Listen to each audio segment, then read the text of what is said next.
आनंद में हमारा भी आनंद है, इसलिए परमेश्वर का धन्यवाद हो कि आनंद मनाने का अवसर हमें प्रभु ने दिया है। आइए हम इस समय परमेश्वर के वचन की ओर जाएंगे। हम परमेश्वर के वचन से कुछ बातों को सीखेंगे। आप निकाल सकते हैं उत्पत्ति की किताब, उसका 2 अध्याय, उसका 15 वचन से हम बातचीत करेंगे। उत्पत्ति की किताब, उसका 2 अध्याय, उसका 15 वचन से।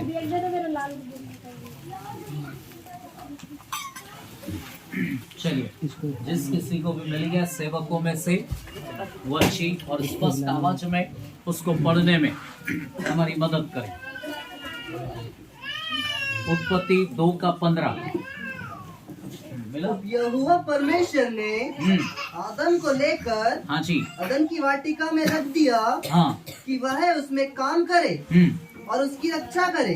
हाँ और यहोवा परमेश्वर ने आदम को यह आज्ञा दी, हाँ तू वाटिका के सब वृक्षों का फल बिना खटके खा सकता है, हाँ पर भले या बुरे के ज्ञान का जो वृक्ष है उसका फल तू कभी न खाना। ठीक है। अब हम परमेश्वर के वचन से बातचीत करेंगे।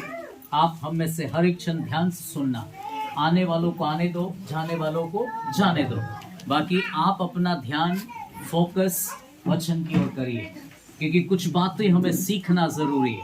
देखिए, यहाँ के लोगों के विषय में मैंने सुना कि वो 3 दिन से उपवास में है, तो उपवासी लोग जरूर ध्यान देना। बाकी लोग के खा के जाने दो, पर आप लोगों ने उपवास किया है तो लाभ लेके जाना। हालेलुया। क्योंकि आपको लाभ मिलना बहुत जरूरी है, क्योंकि आपने 3 दिन से अपने आप को तोड़ा है प्रभु के सामने, अपने आप को नम्र बनाया प्रभु के सामने, और वचन के लिए, सामर्थ के लिए, वरदानों के लिए कहीं ना कहीं अपने आप को अपने परमेश्वर के सामने दीन बनाया है जी। तो देखिए परमेश्वर का वचन क्या बोलता है।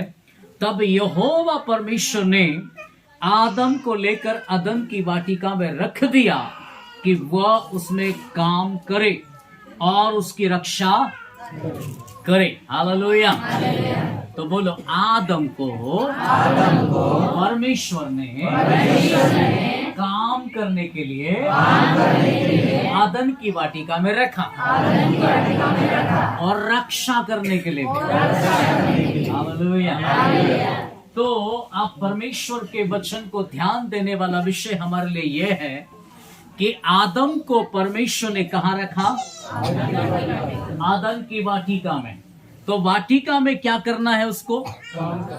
कि फ्री में फल खाना है? काम करना है ना? आपको जब तक काम नहीं करोगे, जब तक मेहनत नहीं करोगे तो मेवा नहीं मिलेगा। मेवा मिलना है तो सेवा, काम करना जरूरी है। तो परमेश्वर ने भी आदम को, चाहे तो उस समय में बिकता तो नहीं था फल, उस समय तो आसानी से वो तोड़ के खा सकता था, आसानी से तोड़कर अपने लिए वो खा सकता था, लेकिन फिर भी परमेश्वर ने आदम से क्या कहा? आदम की वाटिका में परमेश्वर ने आदम को इसलिए रखा कि वो उस आदम की वाटिका में काम करे, और उसको काम करने के लिए बहुत सारा एक मेहनत करने की आवश्यकता थी, क्योंकि वो अदन की वाटिका छोटा नहीं था। अदन की वाटिका अपने आप में एक बहुत बड़ा है, कई किलोमीटर से एक है जगह जिसमें उसको बड़ी मेहनत करना थी। तो मेहनत करने वाला व्यक्ति ही वहां पर काम कर सकता था, अन्यथा आलसी व्यक्ति उस जगह पर काम नहीं कर सकता था। दूसरा, केवल काम ही नहीं बल्कि पेड़ों की सुरक्षा भी था। पेड़ों की सुरक्षा भी था। उसको काटने नहीं सकता था, उसको कहीं ना कहीं परमेश्वर ने उसकी सुरक्षा करने के लिए भी रखा था। उस जमाने में तो चोर भी नहीं थे, तो भी आदम को क्या बोला? इसकी क्या करना? रक्षा करना। आज चोर है, आज आप एक जामफल का पेड़ लगाओ, पता नहीं कहाँ से तोड़ने के लिए थे, पत्थर मार मार के तोड़ के ले जाते हैं। मालिक को देखते घर में है कि नहीं है, नहीं दिखा तो 4-6 तोड़ के ले जा। उस जमाने में तो कोई आदम और हवा के अलावा कोई था ही नहीं, तो फिर भी रखवाली करने के लिए प्रभु ने बोला केवल तू इसको काम ही नहीं करना, बल्कि तू क्या करना है, इसकी रक्षा भी करना। तो आदम के जीवन में परमेश्वर नहीं चाहता था कि ये व्यक्ति आलसी बने, ये व्यक्ति आलसी बने। तो मसीह में कोई भी व्यक्ति के जीवन में परमेश्वर नहीं चाहता कि कोई मसीह में आलसी व्यक्ति बने। और आलसी व्यक्ति के लिए परमेश्वर अपने वचन में आप और हमको कहते हैं चींटियों के पास जा। कहां पे जा? चींटियों के पास। पढ़ो, उसको भी बहुत अच्छा लिखा है उसमें। नीति वचन उसका 7 अध्याय है ना, 6 का कितना 10। पढ़ो। हाँ, 6 का 6। हे आलसियो, क्या बोला? हे आलसियो, चींटियों के पास जा। हाँ, उनके काम पर ध्यान दे, और उनके काम पर क्या करो? ध्यान दे। वहां भी क्या था? काम। यहां पर भी क्या है? काम। तो परमेश्वर क्या चाहता है? काम। हालेलुया। आज काम करने वाले कम हैं, काम बताने वाले ज्यादा हैं। काम करने वाले, ये कर लेना भैया, ये कर लेना, ये कर लेना, बताने वाले बहुत हैं, आइडिया देने वाले बहुत हैं, करने वाले थोड़े से हैं। और थोड़े से काम नहीं होगा भैया। अगर बड़ा काम है तो सबको भिड़ना पड़ेगा, सबको काम करना पड़ेगा। आज बहुत से आइडिया देने वाले बहुत हैं, सेवा करने वाले कम है, बताने वाले ज्यादा। अरे ऐसा नहीं, ऐसा करना था आपको, ऐसा नहीं, ऐसा करना था आपको, ऐसा बताने वाले बहुत हैं। सेविकाएं में हो, जीवन में हो, परिवार में हो, सबको लीडरशिप चाहिए, है ना। कहीं पर भी हो, सबको ठेकेदारी चाहिए, सबको मुनीमगिरी बनना है, सबको कुछ और बनना है, पर मेहनत किसी को नहीं करना है। आदम बाबा को जब परमेश्वर ने बनाया तो सबसे पहले उसको क्या बोला है? क्या करना है? काम करना है। तो काम एक व्यक्ति को नहीं, हर एक व्यक्ति को बोला काम करना है। तो काम के प्रति विश्वास योग्यता आना है, काम के प्रति आपको मेहनती बनना है। आप उसमें आलसी नहीं बन सकते। अगर आप और मैं अगर आलसी पना दिखाते तो प्रभु सबसे पहले कहते, हे आलसी, चींटियों के पास जा और वहां उसको देखकर तू काम को सीख, उनको देखकर काम सीख। तो ये 6 फुट का व्यक्ति और चींटी छोटी सी है। अब छोटी सी चींटी के पास किसको भेज रहा है प्रभु? 6 फुट के व्यक्ति को, जो आलसी हो गया, जो आलसी हो गया। ऐसे व्यक्ति को क्या बोला? जा और चींटी के पास जाके तू काम सीखना। चींटी मेहनत करके करके करके करके काली पड़ गई है, फिर भी क्या कर रही है? काम कर रही है ना। और भरी धूप में मेहनत करती। चींटी की खासियत है, बारिश में नहीं मेहनत करती है। कब मेहनत करती है? ठंड में नहीं मेहनत करती है। आप और हमको जब काम करने का समय होता तब हम सोते हैं, है ना, तब हम सोते हैं। और जब नहीं होता तब हम सोचते कहां से आएगा। तभी इंसान लालची हो गया, तभी इंसान धोखेबाज हो गया, तभी इंसान चोरी करने लगा, तभी इंसान के विचार बदल गए, क्योंकि मेहनत करना छोड़ दिया। मेहनत ही नहीं है, मेहनत नहीं कर रहा और फल ढूंढ रहा है, नहीं मिलेगा। आपको अपने जीवन की सफलता को देखना है, मेहनत जरूरी है। आपको अपने परिवार में ऊंचाइयों को देखना है, मेहनत करना जरूरी है। आपको सेविकाई में फल चाहिए, मेहनत करना जरूरी है। आपको जीवन के किसी भी क्षेत्र में बढ़ोतरी को देखना है, आपको मेहनत करना जरूरी है। आप मेहनत करोगे, एक दिन फल आएगा। आपकी मेहनत व्यर्थ नहीं जाएगी। आज बहुत से लोगों का जब अच्छा समय हो, वे अपने जीवन में घूमने में बिताते हैं, वे अपने जीवन के अलग अलग बातों में घूमते रहता है। जब वक्त बीतता है और परिस्थितियां बदल जाती है, उनके विरोध में हो जाती है, तब व्यक्ति सोचता है मैं अब काम करूंगा, मैं अब मेहनत करूंगा। तब तक उसका समय चला जाता। और हो सकता है कि कईयों का समय तो बुढ़ापा भी आ जाए, तब तक अकल ना खुले। ऐसे भी कईयों के जीवन का अवसर है। जवानी जब थी तब मेहनत करने का समय था, तो वो सोते रहा, घूमते रहा, इधर उधर जाते रहा, और जब वक्त बीता तो जीवन बहुत अलग हो गया। कल इंदौर में एक व्यक्ति जवान लड़का है, और उसने अपनी जवानी के समय में उसने एक प्लॉट खरीदा, और उसने अपनी नौकरी के दम पर अपने पैसों से जब उसने प्लॉट खरीदा, तो मैं उसको एक बहुत अच्छी बात को समझा रहा था कि बेटा तेरे समय, 24 साल का लड़का, मैंने कहा तेरे समय की उम्र के लड़के ज्यादातर लड़का लड़कियां घूमते फिरते नजर आते हैं। तेरी उम्र के लड़का लड़की लोग कभी इस सिद्धता में, इस बात में नहीं चलते। ज्यादातर लोग इधर उधर घूमने में अपनी जिंदगी बिताते हैं। लेकिन ये समझ यदि परमेश्वर ने तेरे अंदर दे दी है तो ये बहुत अच्छी बात है। अगर इस उम्र में तुझे अगर ये समझ आ गई है तो तू 30 साल का होगा या मेरी उम्र का आ जाएगा, तब तक तू मुझसे भी कई गुना आगे हो सकता है। ये सही समय में सही ट्रैक पर तू आ गया है। इस ट्रैक को नहीं बदलना बल्कि और अच्छा करने का प्रयास करना। तेरा भविष्य बहुत उज्जवल है।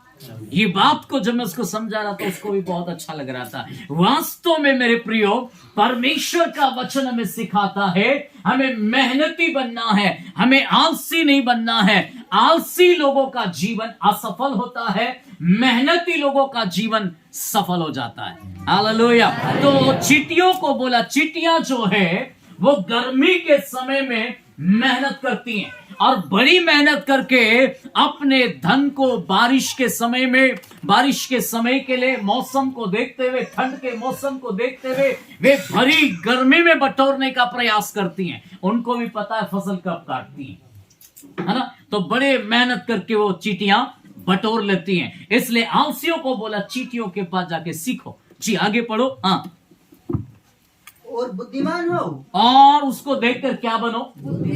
उसको देखकर क्या बनो? चींटी को देखकर बुद्धिमान बनना है। सब बोलो, चींटी को देख के बुद्धिमान बनना है। तो बता परमेश्वर कितना अद्भुत है। चींटी को देख के बुद्धिमान बनने के लिए।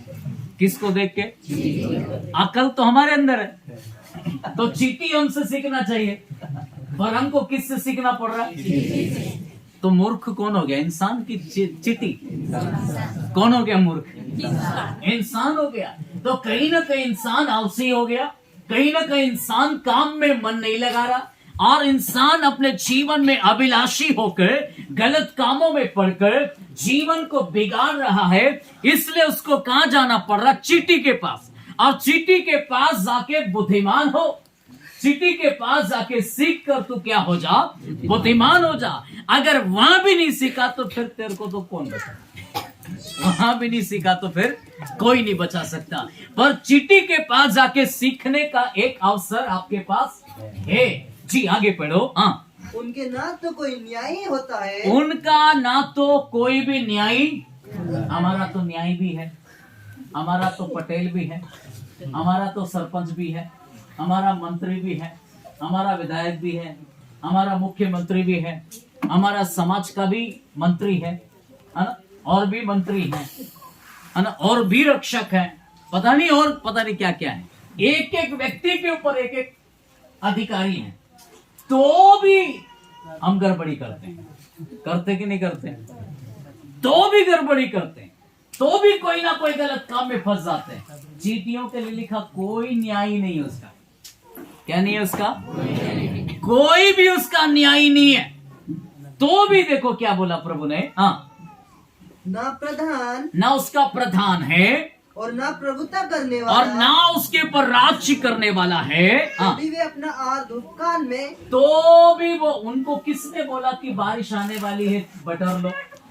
हमको तो बोलते हैं मौसम आने वाला है ना। हम जैसे ठंड का मौसम देखते हैं तो गर्म कपड़े खरीदने के लिए सोच लेते हैं, है ना, क्योंकि हमको बोलने वाला कोई ना कोई है ना। आप नहीं समझोगे, आपकी पत्नी बोलेगी, नहीं तो पति बोलेगा, नहीं तो मौसम दिखा देगा, नहीं तो कोई ना कोई दिखा देगा। हमको बताने के लिए बहुत लोग हैं, है ना। हमको मौसम बताने के लिए बहुत लोग। चींटी को कौन बताया? चींटी को ये बटोरने के लिए कौन बताया? चींटी को बोला कि तुम इसको अपनी कोठी में बहुत सारा अनाज भर लो। कौन बोला? कोई भी नहीं बोला। उसको बोलने के लिए कोई नहीं है, उसका कोई प्रधान भी नहीं है। लेकिन फिर भी वो धूपकाल में जाकर वो क्या करती हैं? बटोर रही हैं। हाँ जी आगे पढ़ दो। धूपकाल में संचय करती है हाँ जी, और कटनी के समय हाँ, अपनी भोजन वस्तु बटोरती है। कटनी के समय में अपनी भोजन वस्तु को क्या कर लेती है? हाँ, 10 का 10 भी पढ़ो इसका। हाँ, इसी नीति वचन का 10 का 10। जो नैन से सेन करता है, जो नैन से सेन करता है, उससे औरों को दुख मिलता है। उसको हाँ, उससे औरों का दुख मिलता है। उससे औरों का क्या मिलता है? नैन से क्या करता है? सेन करता है। नैने उछालेगा तो दूसरे लोग पीटेगा नहीं पीटेगा? ये वही है। नैने उछालते फिरेगा तो जबरदस्ती पीटेगा। तो औरों से क्या मिलेगा उसको? नैने संभाल के रखेगा तो सुंदर भी दिखेंगे, आंखें संभाल के रखेगा तो सुंदरता भी रहेगी। ये उछालते फिरेगा तो औरों से क्या मिलेगा उसको? पिटाई, कुटाई, जो भी बोलो वो सब मिलेगी उसको। तो औरों से क्या मिलता उसको? दुख मिलता है। तो आपका जीवन कुटाई खाने के लिए नहीं, उछल कूद करने के लिए नहीं, अच्छे कामों के लिए, अच्छे जीवन के लिए आपको परमेश्वर ने जीवन दिया है। जी आगे। हाँ, और जो बकवादी और मूढ़ है, जो बकवादी और मूढ़ है, वह पछाड़ खाता है। वो पछाड़ खाता है। जो बकवास ज्यादा करते रहता है वो क्या खाता है? वो पछाड़ खाता है। तो नैन से सेन करने वाला कुटाई खाता है और बकवादी पछाड़ खाता है। वो क्या खाता है? पछाड़ खाता है। तो अब आप सोच लो, बकवादी बनना है या नैन से सेन करते रहना है, ये आपको समझना है। सुधार जरूरी है। आज व्यक्ति काम में नहीं, दूसरा काम कर रहा है इसलिए पछाड़ खा रहा है, दूसरा काम कर रहा है इसलिए कुटाई खा रहा है। उसको कुटाई खाने के लिए प्रभु ने नहीं बुलाया, उसको अच्छा कार्य करने के लिए बुलाया है। बल्कि मनुष्य अपने जीवन में जबरन ऐसे काम करके कुटाई को खा रहा है। इसलिए परमेश्वर आप और हमको अच्छे जीवन के विषय में बात करते हैं। तब पढ़िए प्रभु का वचन 24 अध्याय निकालो इसका, नीति वचन का 24, उसका जो है 30 से पढ़ो। नीति वचन उसका 24 अध्याय उसका 30 से पढ़ो। हाँ, मैं आलसी के खेत के पास से, मैं आलसी के खेत के पास से और निर्बुद्धि मनुष्य की दाख की बारी और निर्बुद्धि मनुष्य की दाख की बारी के पास से गया। हाँ, जाता था। और जब मैं वहां जाता था तो क्या देखा कि, तब मैंने क्या देखा कि वहाँ सब कहीं कंजीले पेड़ भर गए हैं। वहाँ बहुत सारे कांटे वाले पेड़ क्या हो गए हैं? किसके पास गया? फिर से पढ़ दो उसको। किसके पास गया?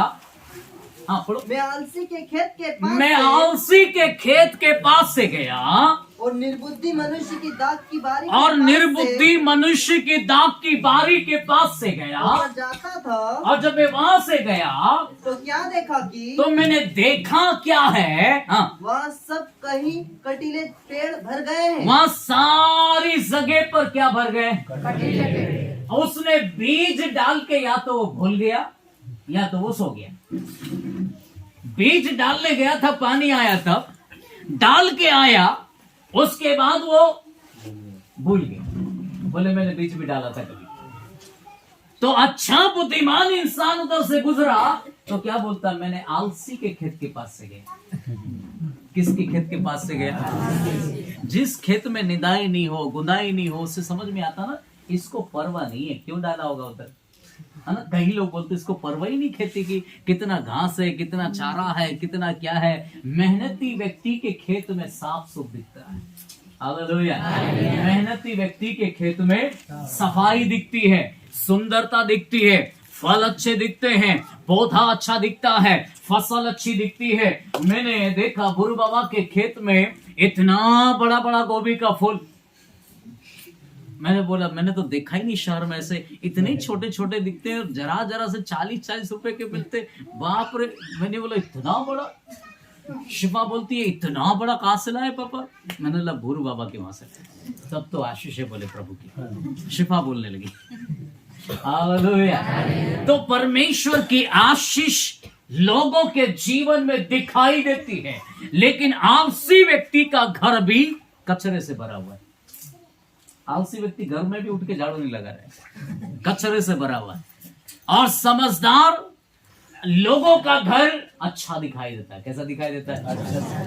मेहनती लोगों का घर बोलो अच्छा दिखाई देता है। मेहनती लोगों के कपड़े अच्छे दिखाई देते हैं। मेहनती लोगों के बाल अच्छे दिखाई देते हैं, क्योंकि वो हर चीज के पीछे क्या करते हैं? मेहनत। अपने बाल बनाने में भी मेहनत आती है भैया, ऐसे ही नहीं बन जाते ये।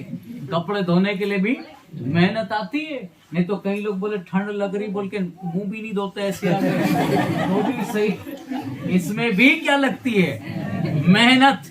तो मेहनत हर जगह पर चाहिए। मेहनत आपकी सुंदरता है, मेहनत आपकी बढ़ोतरी है, मेहनत में आपके जीवन का सफलता दिखता है, मेहनत से आपका घर बहुत सुंदर दिखाई देता है। जो स्त्री मेहनत नहीं करती, जो पुरुष मेहनत नहीं करते, वो कुछ भी अच्छा दिखा नहीं सकते। उनका घर कचरे से भरा होगा, उनका जीवन में बहुत अंधेरा होगा, उनका जीवन ठीक ठाक नजर नहीं आएगा, क्योंकि उन्होंने मेहनत करना नहीं सीखा है। आलसी लोग हमेशा मांगते रहता है, लेकिन मेहनती लोग क्या करता है? देने वाला हो जाता है। हालेलुया। क्योंकि मेहनत लोगों के हाथ में बरकत होती है। मेहनत करोगे तो दोगे। आप किसी भी क्षेत्र में हिचकिचाने वाले नहीं बनोगे, देने वाले हो जाओगे, क्योंकि आपने आशीष पाया है प्रभु से। आप आशीष का जरिया समझ गया है, आप परमेश्वर को देना सीख लिया है, इसलिए अपने जीवन में वे आशीषों के महत्व को आप जानते हैं। पढ़िए, आगे पढ़िए, प्रभु ने क्या बताया? हाँ, और वह बिच्छू पौधों से ढक गई, वो खेत बिच्छू पौधों से ढक गया। हाँ, और उसके पत्थर का बड़ा गिर गया। हाँ जी। तब मैंने देखा और उस पर ध्यान पूर्वक विचार किया, और उसके ऊपर मैंने ध्यान पूर्वक विचार किया। मैंने देखकर शिक्षा प्राप्त की। मैंने ऐसी जगह को देखकर क्या प्राप्त किया? शिक्षा। कभी कभी किसी के जीवन की गलती से भी सीख जाओ, अच्छी बात। आप उसको बुराई में मत देखो। मान लीजिए कोई व्यक्ति विश्वास में गिर गया और उसका अपराध आपको पता चल गया, तो उसके अपराध को लेकर आप ढिंढोरा पीटने के बजाय, उसकी बुराई को बताने के बजाय, अपने जीवन में उसको ये सीख लो, अगर ये व्यक्ति इस पाप में गिर गया, मैं अपने आप की रक्षा करूंगा, मैं अपने आप को उधर गिरने नहीं दूंगा, मैं अपने जीवन को संभालूंगा, मैं अपने विश्वास की रखवाली करूंगा, मैं इस पाप में अपने जीवन में डुबाऊंगा नहीं, या पाप को मेरे जिंदगी पर राज्य करने नहीं दूंगा। ये आपको समझना होगा। इसलिए ये व्यक्ति क्या कहता है? मैंने उसकी गलती से शिक्षा पाई। हालेलुया।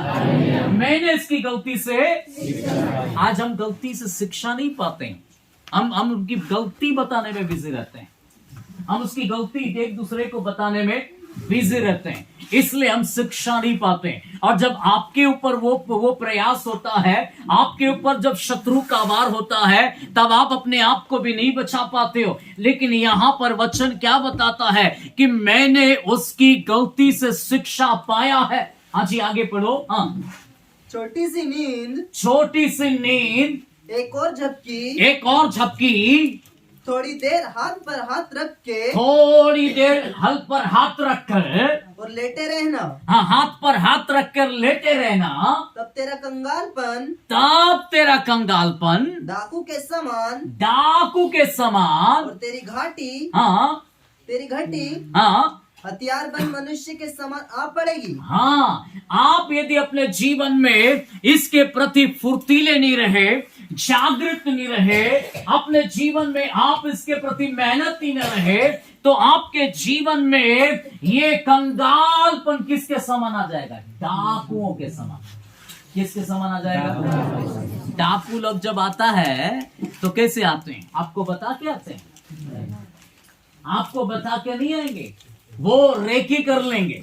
ये कब सोते हैं, ये कब उठते हैं, इनका नियम क्या है, हर एक बात का रेकी कर लेते हैं। रेकी करने के बाद उनको समझ में आ गया कि कब वार करना है, तो डाकू आ गया तो अच्छी अच्छी चीजों को चुराने के लिए क्या कर लेंगे, आ जाता है। आपका सोना चांदी विशेष चीजों को लेकर चला जाता है। वैसे ही कंगालपन जब आपके ऊपर डाकुओं के समान जब आकर घेर लेगा तो आपके जीवन की सारी अच्छाइयां वो लेकर चले जाएंगे और आपका जीवन फिर जो है वो कंगाल में रहेगा। फिर आप कहेंगे मेरा कंगालपन जाता क्यों नहीं है, मैं कंगाली में क्यों हूं, मैं परेशानियों में क्यों हूं, मैं ऐसी चीजों में क्यों हूं। जब आपको अकल मिली थी तब आपको बुद्धिमान होने की जरूरत थी, जब आपको समझ मिली थी तब आपको अपने जीवन में इसके प्रति आपको समझदार होना था। आप बीज डालने के बाद आपने हाथ पर हाथ रखकर, छाती पर हाथ में हाथ रखकर आप सो रहा था, तब आपको समझ आने के बजाय आप सो रहा था। जब मेहनत करना था तो सो रहा था। इसके कारण अपने जीवन में आप काम नहीं कर पाया। और आदम को परमेश्वर कहता है मैंने अदन की वाटिका में तुझे इसलिए रखा कि तू काम करे, आज हर व्यक्ति को अपने जीवन में मालूम क्या करना है। आज बहुत से रिश्ते भी इसलिए टूट रहे हैं क्योंकि कोई काम नहीं करना चाहता है। क्या नहीं करना चाहते? काम नहीं करना चाहते। मैं रोटी कब तक बनाती रहूं, मैं इतने लोगों की नहीं बनाऊंगी, मैं 4 रोटी ही गिनती की बनाऊंगी, मैं तो एक ही सब्जी बनाऊंगी, 2 नहीं बनाऊंगी। काम क्या है? काम। भाई लोग भी बोले मैं नहीं करूंगा काम, मैं तो बस इसलिए भाई लोग भी पैसे वाली लड़की किधर मिलेगी, पैसे वाला लड़का काम मिलेगा, क्योंकि किसी को काम नहीं करना है। काम नहीं करने से क्या नुकसान हो रहा वो नहीं देख रहा कोई। काम करने से आपके जीवन में आपका, इसलिए काम नहीं करने वाले लोगों को दुनिया भर का बीमारी, क्योंकि काम नहीं है।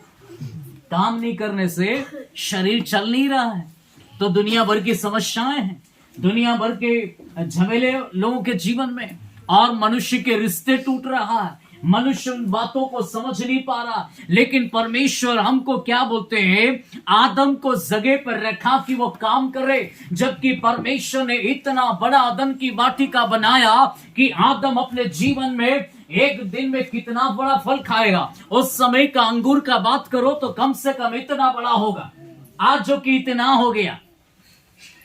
उस जमाने का अंगूर ही एक मिस्र में, क्योंकि हम मिस्र की घटना को सुनते तो बाइबल बोलती है 12 लोगों को भेजा था, 2 लोगों को मिलकर एक गुच्छा उठाना पड़ा। कितने लोग मिलकर उठाए? 2 लोग। बीच में लकड़ी डाल के, गुच्छे में लकड़ी डाला, एक व्यक्ति आगे एक व्यक्ति पीछे, कंधे पर लेकर चलना पड़ा। आज हम 2 किलो भी ऐसे हाथ में उठा के लिया।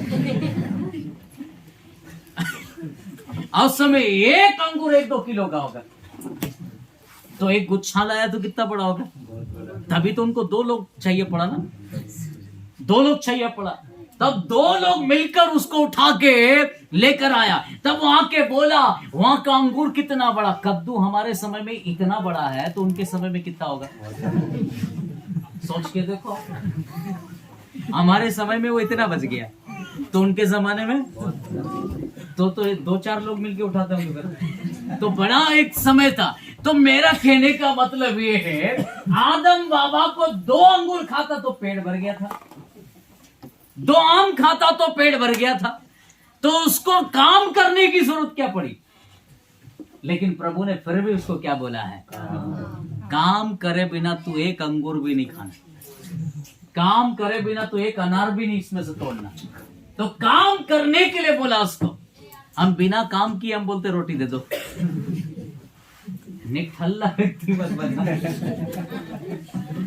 मेहनती व्यक्ति बनना। मेहनती व्यक्ति बनकर अपने जीवन की तो रोटी खाना, तभी तो ये बढ़िया है। मेहनत करना, मेहनत करके, कभी कभी कहावत आया ना, खून पसीने की रोटी खाओ। कौन सी रोटी का? खून का तो मालूम नहीं, पर पसीने का जरूर मालूम। अब चूल्हे में गर्मी में बैठ के बनाएंगे तो पसीना तो आएगा ही। पसीना आएगा तो ऐसा पहुंच भी लो फिर बना लो, तो पसीना वाला रोटी खाओगे तो अच्छा बढ़िया लगेगा। इसलिए लोग बोलते खून पसीने की रोटी खाया। कौन सी रोटी का? खून पसीने की रोटी, है ना। तो अब ये कहावत कैसे आया मालूम नहीं, यहीं से आया होगा। कभी तो किसी ने बोला होगा, तो ये रोटी वहीं की है। मेहनती रोटी खाओ। कौन सी रोटी खाओ? बहन बहुत मेहनत कर रही है जी। तो परमेश्वर ने क्या बताया? काम करना है। क्या करना है? काम करना जरूरी है। तो आदम को परमेश्वर ने कहा काम करो, और उसके साथ में पेड़ों की क्या करो? पेड़ों की क्या करो? रक्षा करो। उनको काटो मत, रक्षा करो। पेड़ों की रक्षा करो। पेड़ों से ऑक्सीजन प्राप्त होता है, पेड़ों से आपको जीवन प्राप्त होता है। पेड़ों की रक्षा करो, और जो पेड़ फल देते हैं उनकी और रक्षा करो, ताकि आगे कई पीढ़ियां आपकी फल खा सके। अगर आज इस पेड़ को मिटा दोगे तो कल इस पेड़ की महत्व खत्म हो जाएगा, और बच्चे इस बात को समझ नहीं पाएंगे। लेकिन परमेश्वर कहते हैं इसकी तुम रक्षा करो, और एक व्यक्ति को मेहनती बनके काम करके अपने जीवन को चलाना है। आज कितनी स्त्रियां इसलिए अपने जीवन में अपने घर परिवार को छोड़ चुकी, क्योंकि उनका पति कामकाजी नहीं है, उनके परिवार में कामकाजी नहीं है, उनकी स्त्री कामकाजी नहीं है। कामकाजी व्यक्ति ही अपने घर को अच्छा कर सकता है, कामकाजी व्यक्ति ही अपने जीवन को संवार सकता है। तो अपने जीवन में याद रखो, परमेश्वर कहता है आदम को परमेश्वर लेकर आदम की वाटिका में क्या किया है? हालेलुया। आपको जहां भी रखा, अच्छी जगह पर रखा। हालेलुया। बोलो, मुझे जहां भी रखा है अच्छा रखा है। तो जहां रखा है वह विश्वास योग्य रहो। कैसे रहो? काम के लिए विश्वास योग्य रहो, अपने कामों के प्रति विश्वास योग्य रहो। क्योंकि परमेश्वर ने आदम को अदन की वाटिका में रख के प्रभु चला गया। अब ये यहां पर इसको जब रखा गया तो ये इसके ऊपर चाहिए कि ये व्यक्ति, परमेश्वर इसको रोज शाम के समय में मिलने आता है, लेकिन बाकी समय में इस व्यक्ति को स्वयं को विश्वास योग्य रहना, अपने काम के प्रति, ये खुद की जिम्मेदारी है। प्रभु ने जान रखा है विश्वास योग्य रहो, और विश्वास योग्यता के साथ काम करो, तो काम में भी आप आशीष पाएंगे। हालेलुया। कई लोग काम में विश्वास योग्य नहीं है, इसलिए उनके कामों में आशीष नहीं है, उनके कामों में बरकत नहीं है, उनके कामों में वो सफलताओं को नहीं देखते हैं, क्योंकि उन्होंने अपने काम में विश्वास योग्यता को नहीं दिखा पा रहा। लेकिन परमेश्वर कहता है आदम को रखा इसलिए कि वो काम करे और मेहनत करे, और उस मेहनत का प्रतिफल वो अपने घर में देखे। हाँ, वापस आ जाओ आदम की वाटिका के अंदर, जहां पर हमने देखा तब 16 पद में लिखा है, और यहोवा परमेश्वर ने आदम को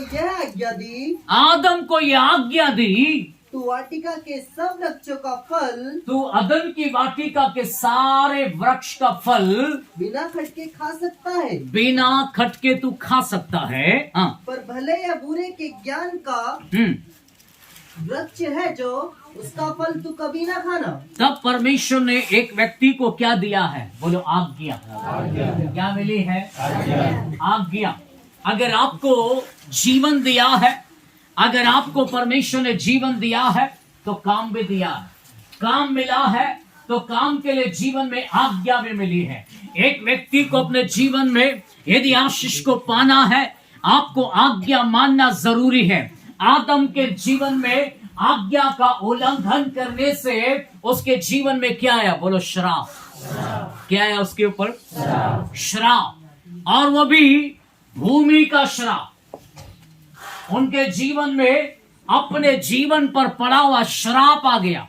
भूमि के ऊपर श्राप आया, मनुष्य के कारण श्राप आया। अब ये भूमि जो है उसके लिए फलने का कारण नहीं बन रही, ये भूमि जो है उसके लिए असफल है, ये घर जो है उसके लिए असफल है, ये नौकरी जो है उसके लिए असफल है। इसलिए कितने सारे लोग अपने जीवन में असफलता की चीजों को कई तरीके से बोलते रहते हैं। मैं काम करता हूं पर आशीषित नहीं हूं, मैं घर बनाता हूं पर ये घर मुझे फलता नहीं, मैं कपड़ा पहनता हूं पर ये मेरे लिए गर्म नहीं होता है, मैं रोटी खाता हूं पर मेरा मन नहीं भरता है, मेरे जेब में पैसा होता है पर पता नहीं कहां जाता है, मेरे शिकायत पर शिकायतें। एक व्यक्ति के जीवन में लगा था, एक व्यक्ति शिकायत पर शिकायत कर रहा है, मेरे साथ ऐसा नहीं हो रहा, मेरे साथ घर नहीं फल रहा, मेरे बच्चे नहीं टिक पा रहा है, मेरे पास बच्चा आता तो है पर होता नहीं है, ये क्यों हो रहा है? जमीन में खेती तो मैं करता हूं,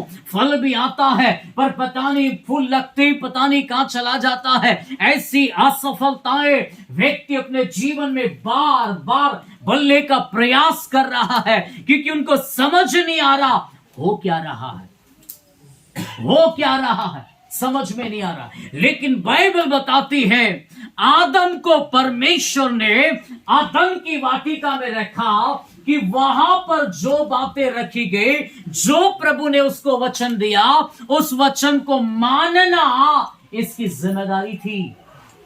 इसको बोला था तू आज्ञा मानना। हालेलुया। उसको कहा था बिना खटके तू खा सकता है ना, जहां चाहे तू वहां जा सकता है और जो फल उसको खाना है वो खा सकता, लेकिन इसके जीवन में प्रभु ने कहा कि जो उसे कहा गया नहीं खाना उसको नहीं खाना है। जीवन में सफलता को देखना है तो आपको आज्ञा मानना सीखना पड़ेगा। परमेश्वर का वचन ही हमारे लिए क्या है? आज्ञा। परमेश्वर का वचन। अगर आप कहते हैं मैं विश्वासी हूं, मुझे प्रभु ने रखा, उस समय आदम बाबा को उस जगह पर प्रभु ने रखा था कि वो आज्ञा माने, काम करे और आज्ञा माने, इसलिए प्रभु ने उसको रखा था। लेकिन आदम बाबा ने अपने जीवन में परमेश्वर की आज्ञा को ना मानकर, आज्ञा का उल्लंघन करके अपने जीवन में वो आशीष नहीं दुख को लाया है।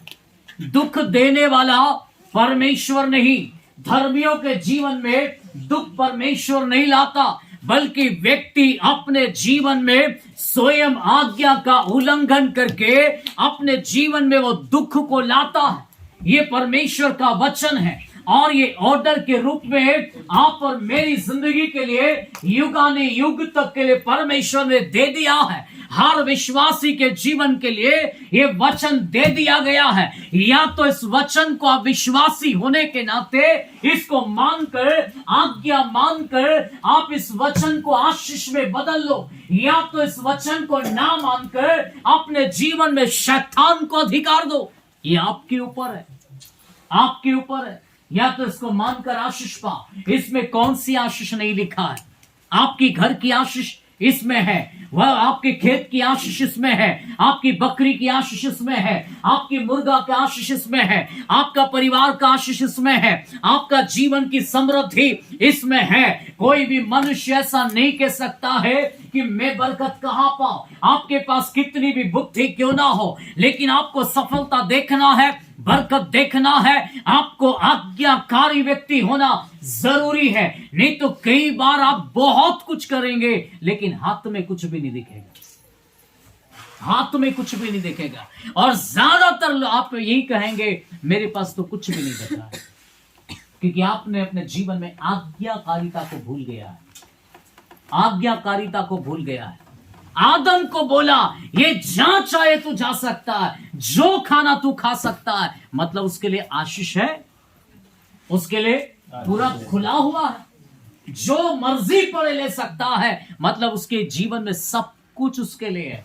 लेकिन एक चीज, परमेश्वर के वचन को ना मानना इसके जीवन के सबसे बड़ी हानि का कारण बन गया। जो बोला गया था उसमें इसको विश्वास योग्य रहने की जरूरत थी, आज्ञा मानने में इस व्यक्ति को विश्वास योग्य रहने की जरूरत थी। लेकिन आज्ञा ना मान के अपने जीवन में ये उसी फल को खाकर अपने आत्मिक जीवन को उसने नष्ट कर लिया। तब देखो क्या बताया उसने, हाँ पढ़िए। क्योंकि जिस दिन तू उसका फल खाएगा, जिस दिन तू उसके फल को खाएगा, उसी दिन अवश्य मर जाएगा। उसी दिन तू अवश्य क्या हो जाएगा? उसी दिन तू आवश्यक मर जाएगा। वास्तव में मनुष्य आज्ञा ना मानकर आज मनुष्य अपने जीवन में मुर्दा है, इसलिए उसके जीवन में वो जीवित होने की कगार पर खड़ा नहीं है, मुर्दे की दशा में है, मरी हुई दशा में है। इसलिए उसका आत्मा मरी हुई दशा में है, वो एक्टिव नहीं है, इसलिए वो अपने जीवन में वो नहीं कर पा रहा जो उसको करने के लिए परमेश्वर ने बुलाया है। इसलिए प्रभु ने कहा था, यदि तू आज्ञाकारी रहेगा, आज्ञा तुझे कुछ करने के लिए विवश करेगी, आज्ञा तुझे आशीष में लेकर चलेगी, आज्ञा तुझे जीवन के रास्ते पर चलाएगी, आज्ञा तुझे परमेश्वर के बरकत में लेकर चलेगी, आज्ञा तुझे समृद्धि में लेकर चलेगी। लेकिन जिस दिन तू आज्ञा नहीं मानेगा, तू मर जाएगा, मर जाएगा। क्यों मर जाएगा? क्योंकि आज्ञा ना मानने वाला शैतान के कामों को अपनी जिंदगी में देखेगा। क्योंकि बाइबल बताती है, आज्ञा ना मानने वालों में आज भी दुष्टात्मा काम कर रहा है। आज्ञा ना मानने वालों में आज भी दुष्टात्मा काम कर रहा है। तो आज्ञा मानेंगे तो कौन काम करेगा? नहीं मानने वालों में कौन काम कर रहा है? तो सीधी सी बात आपके लिए समझने के लिए ये है, आज्ञा मानोगे तो खुदा के काम को देखोगे, आज्ञा नहीं मानोगे तो शत्रु के काम को देखोगे। विश्वासी भले हो, प्रार्थना का जीवन भले हो, लेकिन आज्ञाकारिता भी एक विश्वासी के लिए जरूरी है। आपका हो सकता जीवन प्रार्थना को, हो सकता आप साप्ताहिक उपवास करते हो सकता है आप अपने जीवन में बहुत कुछ अच्छा कार्य करते होंगे, लेकिन आज्ञाकारिता भी आपके लिए जरूरी है। एक बच्चा यदि बोलता रहे कि मैं पापा मम्मी आपसे बहुत प्रेम रखता हूं, पापा मम्मी से बोलता रहे कि मैं बहुत प्रेम रखता हूं बोलने में, और अगर माता पिता बोले कि बेटा तू एक गिलास पानी लाकर मुझे पिला दे, और वो कहता नहीं मैं तो खेलने जा रहा हूं, तो ये कहां की आज्ञा मान रहा? कैसे प्यार को दर्शा रहा? ये कौन सा प्रेम है जो वो दर्शाने की बात कर रहा है? मुंह से बोल रहा कि हाँ मैं प्रेम रखता हूं पापा, आपसे प्रेम रखता हूं मम्मी, ऐसा बोलकर वो प्रेम जता रहा है। लेकिन एक गिलास पानी की बात आया, तब वो कहता मैं खेलने जा रहा हूं, मैं नहीं कर पाऊंगा। इस प्रकार की बात करने वाला बच्चा, वो अपने जीवन में केवल बोल के बताना काफी नहीं, एक व्यक्ति जब जरूरत में है, ऐसे समय में एक बच्चा जब खड़ा होकर कहे हाँ मैं करूंगा, और वो लाकर कर दे, तो ही तुम कहेंगे ये आज्ञाकारी है, ये मम्मी का बात सुनने वाला बेटा है, मम्मी की बात सुनने वाली बेटी है, इसको कहेंगे ये आज्ञाकारिता है। उसके प्रति माता पिता का प्रेम उमड़ता है। लेकिन जो बच्चा आज्ञाकारिता में नहीं है, वह दुष्ट आत्मा को अवसर देते हैं, शैतान को अवसर देते हैं कि वो आपके जीवन में काम करे। जी तब देखो आगे प्रभु ने क्या बताया। यहोवा परमेश्वर ने कहा, फिर यहोवा परमेश्वर ने कहा, आदम का अकेले रहना अच्छा नहीं। तब परमेश्वर यहोवा ने कहा आदम का अकेला रहना अच्छा नहीं। ये किसको अच्छा लगा? प्रभु को। आदम का अकेला रहना अच्छा नहीं है। तो जो अकेले हैं ना, वो चिंता मत करो। जो अकेले हैं, जिनकी शादी नहीं हुई है, वो चिंता मत करो। जिनकी हो गई है, आप उसकी चिंता करो। बाइबल में लिखा तुम चिंता मत करो, लेकिन एक ही बात में प्रभु ने अनुमति दी, बोला अपनी पत्नी पति के लिए चिंता करना है। क्या बोला प्रभु ने? रोटी के लिए चिंता करने के लिए मना किया, और भी बातों के लिए चिंता करने के लिए मना किया, बल्कि पत्नी और पति को दोनों को बोला एक दूसरे की चिंता किया। क्या करो? एक दूसरे की चिंता। चिंता में हम क्या करते हैं? मेरा पति ने रोटी खाया होगा कि नहीं खाया, ये क्या है आपकी? ये चिंता अच्छी है कि बुरी? मेरी पत्नी सुरक्षित गई कि नहीं गई? है ना, आपको भोपाल भेज दिया, तो पति अगर फोन ही नहीं लगा रहा तो वो चिंता नहीं कर रहा नहीं, फोन लगाए तो उसको चिंता है, तभी तो फोन लगाया। अब मैं यहाँ आया, मेरी पत्नी ने 2 बार फोन लगा दी, तो चिंता, और फोन ही नहीं लगाए 4 दिन हो जाए तो मेरी जाने की भी इच्छा नहीं होगी। फोन लगाए, फोन आते रहे तो अच्छा लगता कि नहीं? हाँ, कोई तुमको याद कर रहा, मतलब वापस जाना है। हमारी सुनीता दीदी 4-6 दिन इधर हो गई, दिनेश भैया की फोन आए या आया होगा, तो चिंता है। क्या है? चिंता है। तो उनको वापस जाने की भी इच्छा, मेरा पति भी है, मेरे बच्चे भी हैं, चिंता है। तो चिंता आपको क्या करती है? अच्छी बातों के लिए चिंता करने के लिए प्रभु ने कहा है, पर रोटी और भी बातों के लिए चिंता करने के लिए प्रभु ने मना किया। तो अच्छी बातों के लिए चिंता करो, है ना। पति को फोन लगा के पूछा करो, पत्नियों को फोन लगा के, हाँ, ऐसा नहीं कि वो चली गई होगी, आ जाएगी, देख लेंगे, गड़बड़ हो गया तो क्या होगा फिर। इसलिए चिंता किया करो। प्रभु ने भी बोला चिंता। मुकेश का फोन आया कि नहीं आया? चिंता किया करो, हालेलुया। चिंता एक दूसरे की किया करो, करते कि नहीं? करते हैं। चिंता किया करो, एक दूसरे की चिंता जरूरी है। और सर भैया ने किया कि नहीं किया? आई कि नहीं आई? वो फोन लगाएंगे अभी, कब तक आओगे?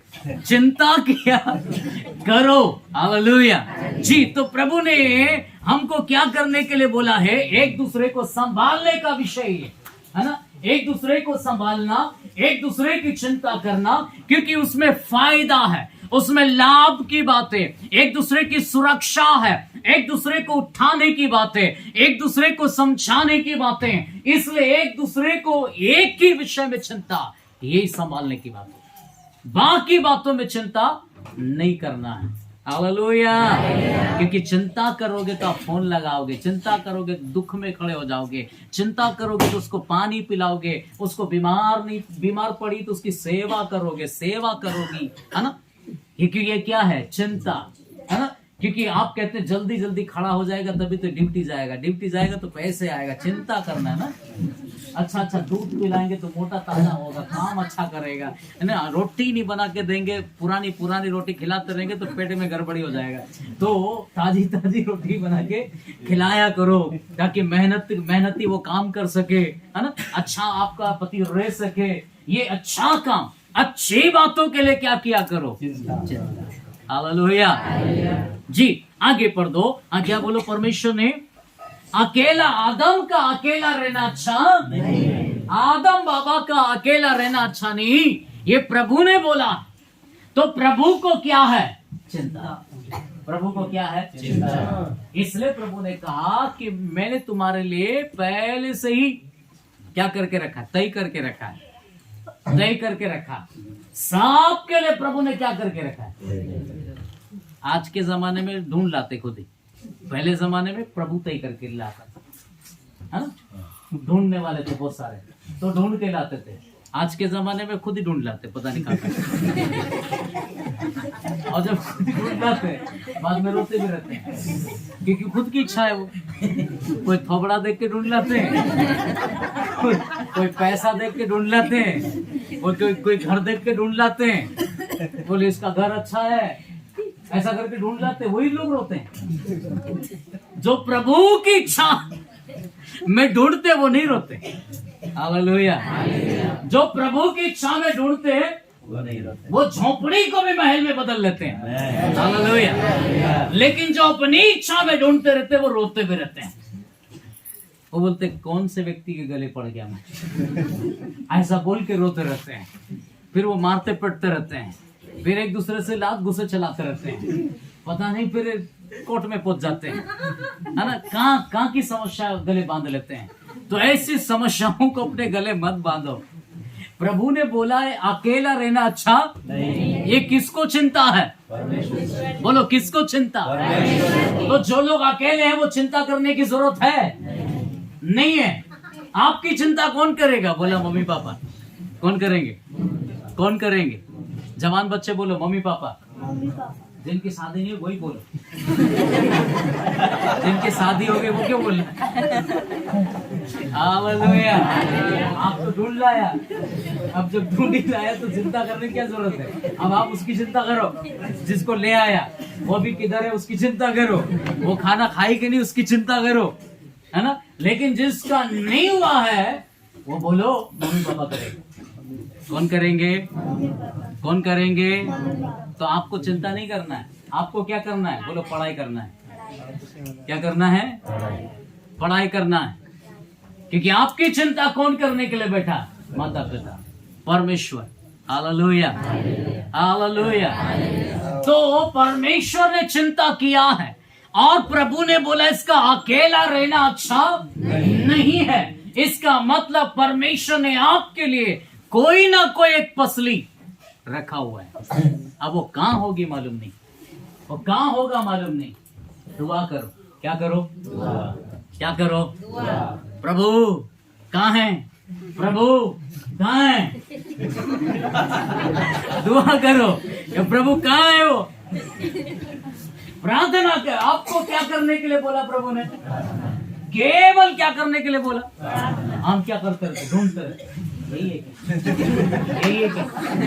यही है क्या प्रभु? 17 को देखते रहते। अरे एक की थे, वो समय में आएगी, वो समय पे आएगा, उसका वेट करो। प्रभु ने क्या बोला? प्रार्थना करो। क्या करो? क्या करो? प्रार्थना करते नहीं, थोपड़ा ढूंढते रहते। कौन सा वाला? कौन सा वाला? ये ठीक नहीं, ये ठीक नहीं, ये ठीक है, ये ठीक है, ढूंढते रहते। धोखा भी खाओगे, धोखा भी खाओगे। क्या करना आपको? बोलो प्रार्थना। विश्वासी अगर हो तो क्या करना है? विश्वासी हो तो प्रार्थना करो, क्योंकि प्रभु ने आपको बोला प्रार्थना करना है। प्रार्थना करने वाला ही सही जगह पर पहुंचेगा, प्रार्थना नहीं करने वाला गलत नंबर लग जाएगा, फिर रॉन्ग नंबर भी नहीं हो सकता है। कनेक्शन हो गया, कनेक्शन हो जाता है। इसलिए रॉन्ग नंबर भी गलती से मत लगाओ, सही नंबर लगने दो। सही नंबर पे बात होगा जिंदगी संवर जाएगा, गलत नंबर पे बात होगा तो जिंदगी उजड़ जाएगा। अभी आप देख लो, आपको ढूंढना है कि प्रभु को ढूंढने देना है, आपको ढूंढना है कि माता पिता को ढूंढने देना है, ये आप देख लो। क्योंकि माता पिता जब देखेंगे तो आदिवासी भाषा में बोलते हैं कि वो डुबा वाला घर देखेंगे, और आप जब देखेंगे तो डब्बा उठा के गुजरात जाने वाला घर देखेंगे।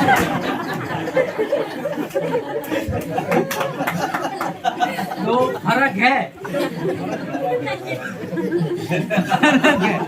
माँ बाप देखेंगे तो भैंस वाला घर देखेंगे, हिंदी में कौन सा घर देखेंगे? हाँ, भैंस वाला घर देखेंगे। और आप ही देख लेंगे तो फिर सोच लो कहाँ जाएंगे। फिर वहाँ टॉयलेट भी नहीं मिलेगा, डब्बा उठा के भी जाओ और डब्बे लेके गुजरात, दोनों चीजें खतरा। इसलिए आपको ध्यान रखना है कि मुझे कहाँ की कौन चिंता करना है, क्योंकि सही व्यक्ति चिंता करना जरूरी है। तो परमेश्वर ने क्या बोला है? आदम का अकेला रहना अच्छा नहीं है। जी आगे पढ़ दो। मैं उसके लिए एक ऐसा सहायक बनाऊंगा, मैं उसके लिए एक ऐसा सहायक बनाऊंगा जो उससे मेल खाए, जो उससे क्या खाए? हालेलुया। ऐसा सहायक बनाऊंगा जो उससे क्या खाए? एक